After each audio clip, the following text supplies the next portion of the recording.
Hi, my name is Seth Tucker, and I'm playing Leo Frank in Parade at Arizona Regional Theater, which runs until August 18th, and I'm here with... I'm Scott Withers, and I'm playing Judge Roan and the Old Soldier. And I'm Philip Fazio, and I'm the director of the production. Great. And so we've all known each other for... Decades. A long time. Decades. I mean, yeah, we've known each other for decades. So I've known him for even longer. Since he was 3 decades. Yeah. So when Yeah. when did you meet each other?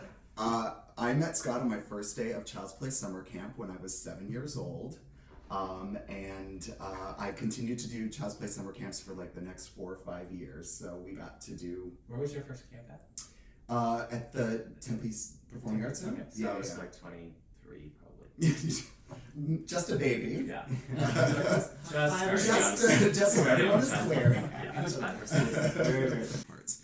But this is my first time working with Scott as a director. Really? So it was a fun little full circle moment Yeah, for the absolutely. two of us. Yeah. And we met each other in high school. Yes. I was a freshman, And I was a senior. a senior, and he was like famous at At Marcos Marcos Deniza Deniza High High School. I All don't know the if you- girls were in love with him. Fact. Fact. Also, I don't know if you know this, Nothing's but changed.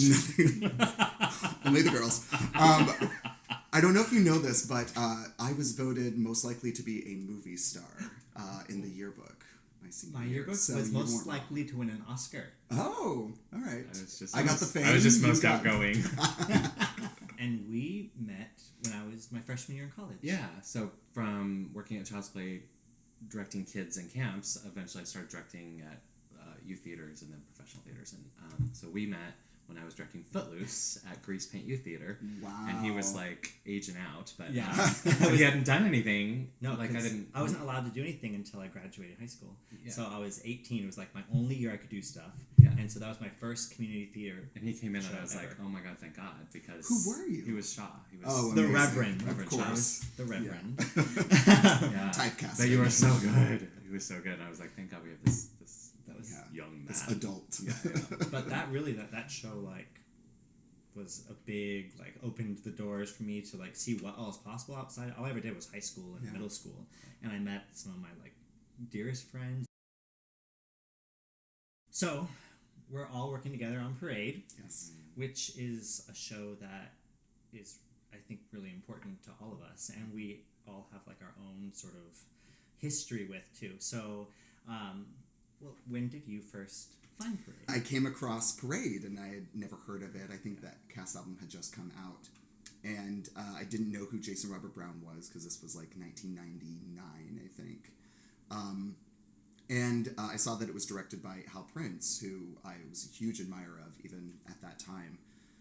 And so I took it to one of like the listening little like machines that they had, and I scanned it. Yeah, I know. Wasn't that amazing? Virgin Records. Yeah, everybody was- iTunes before iTunes. So I got like a little sample of it, and I just listened to like the first like 2 minutes of like the first song, and it was like, boom, I'm buying it. And so for the past 20 years, I've just been like, someday I need to like be a part of a Yeah. production.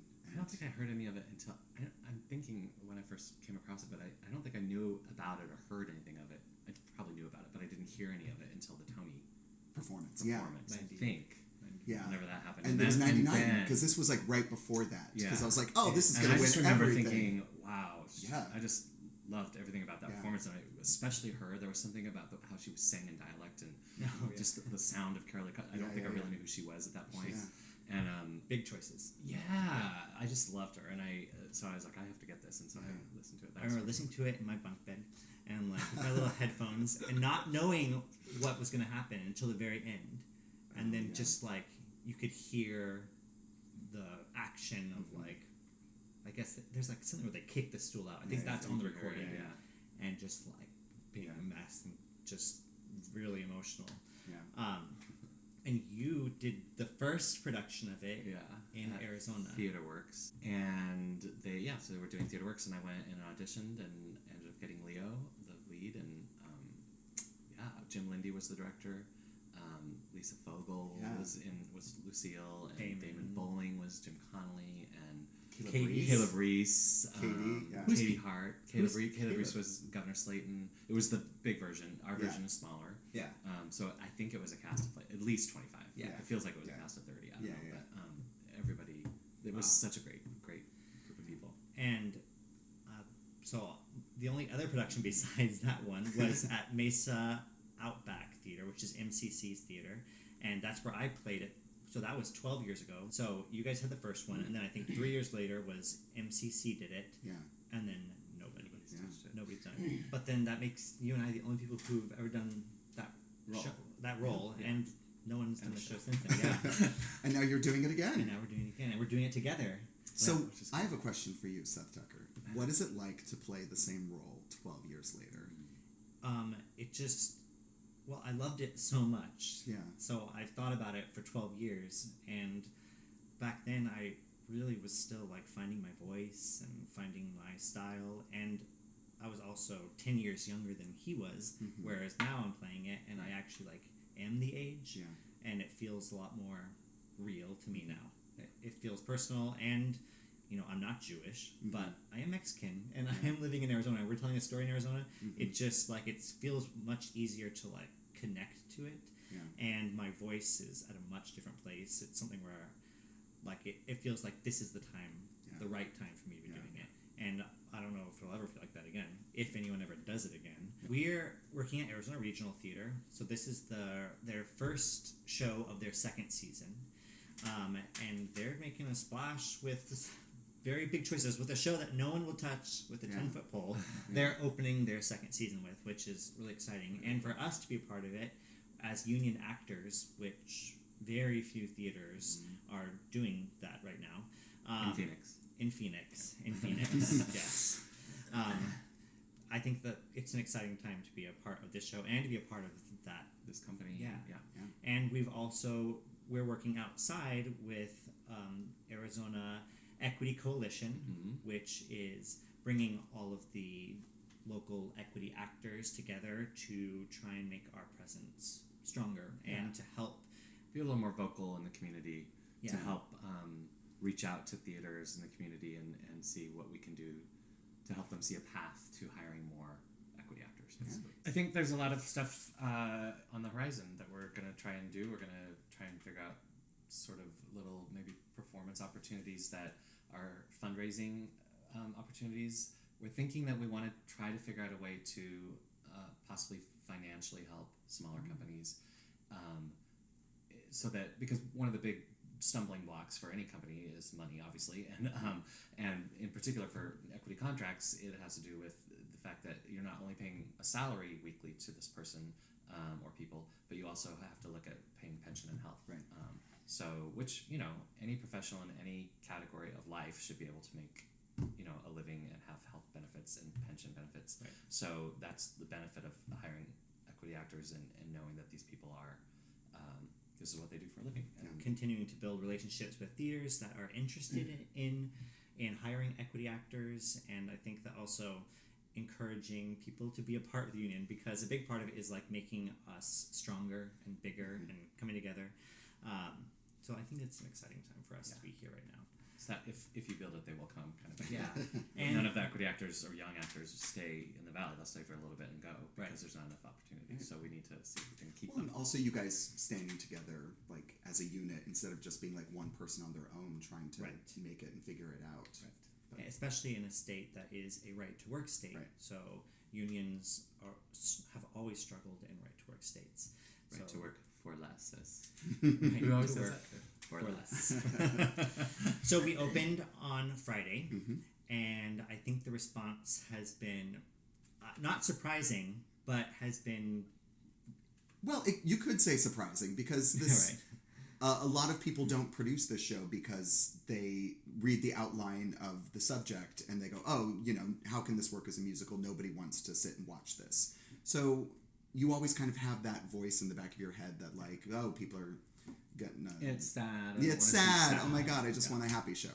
But sitting in the audience on opening night, it was amazing to see how people got so drawn into what you guys were doing, and then realizing kind of like where the story was heading, when a few twists and turns come along the way, and just being able to feel that energy of everybody just at first laying back and enjoying and laughing and clapping that they're at a musical, and then kind of like stopping and then leaning forward a little bit like, what's going on? And then by the end of the show, just hearing the hustle and bustle of everyone's chatter in the lobby afterwards was really rewarding. Yeah. Our last performance this weekend, a lot of tears. Yeah.